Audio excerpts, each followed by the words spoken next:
Asibuyele emuva phansi ngokuhlukumeza insango babebhema kahle omkhulu maybe kanye ngonyaka ugqoka ibheshu nembadada ngidi isiko lami phela amasule bedume ngokuhloniphana nokuphana sahlephulelana inyoni noma kuyijiyane.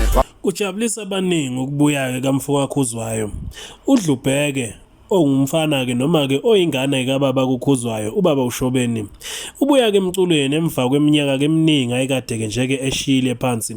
Ushiya phansi njengenxa-ke yezingqinamba ezazikhona-ke emculweni ngaleso sikhathi, ezinye-ke zazo lezi akazibhala kumfowakhe Khuzwayo. Wakhala ngokuxhaphaza kwabaculi-ke bakaMaskandi. uDlubheke kuzokhumbuleka ukuthi wakwakhala ngokuthi-ke abaculi bakaMaskandi-ke bayaxhaphazeka, babizwa-ke bezodlala-ke izingoma ezintathu kuya phezulu, qede-ke banikezwe 20,000. Wakhala ngokuthi-ke abanye-ke abaculi-ke abafana-ke nabacula-ke igqomu ongama-house bona bafele bebizwe bezocula ingoma eyodwa, qede abantu-ke banikezwe 90,000 ahambe umuntu kanjalo. Uthi-ke emculweni noma wayekhala ngokuthi-ke la emculweni-ke alikho iqiniso, baxhashazwa-ke bume abaculi-ke bakaMaskandi. Ezinye-ke zezinto-ke lezo-ke uDlubheke ayekade-ke eshiyeke ekhala ngazo, ephinde ekhala nangabahleli bemcimbi ukuthi-ke abaculi-ke bakaMaskandi ababathathi-ke serious.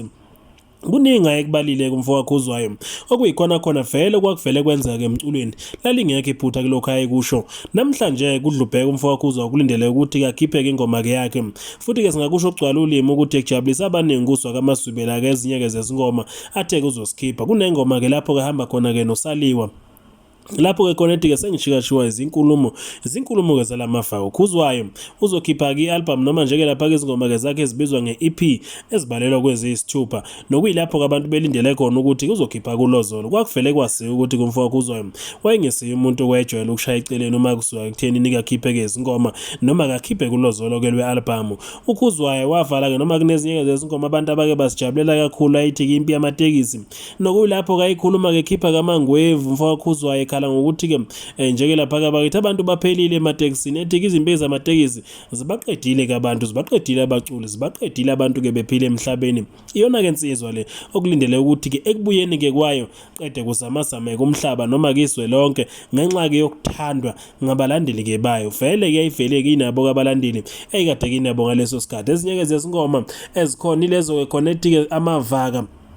Uthi-ke njeke lapha-ke bakithi bashikashwa-ke izinkulumo zawo lamafaka. Kukhona-ke hambisana-ke nomzukulu, insizwa-ke yalapha-ke waceza. Kube khona lapha ehambisana-ke khona-ke noJaiva Zimnike, njeke lapha-ke insizwa-ke sekhona-ke naye emculweni, ikakhulukazi isithupha njeke kuphela izingoma okulindele ukuthi-ke ziphume ngaphansi kwegama likaDlubheke emva kweminyaka. Abaculi-ke bakaMaskandi noma abalandeli-ke bamaskandi beyicela lensizwa ukuthi okungenani imani ikhiphe-ke ingoma-ke singili-ke yodwa. Namhlanje-ke kusokele-ke ukukhala-ke kwabo.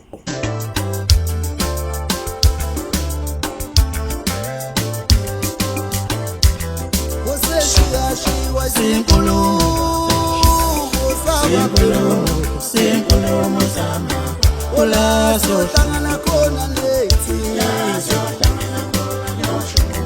woseshiwa sinkulumo zama ula sohlangana khona wethi seshiwa sinkulumo zama ula sohlangana khona lethi ula sohlangana khona lethi soshona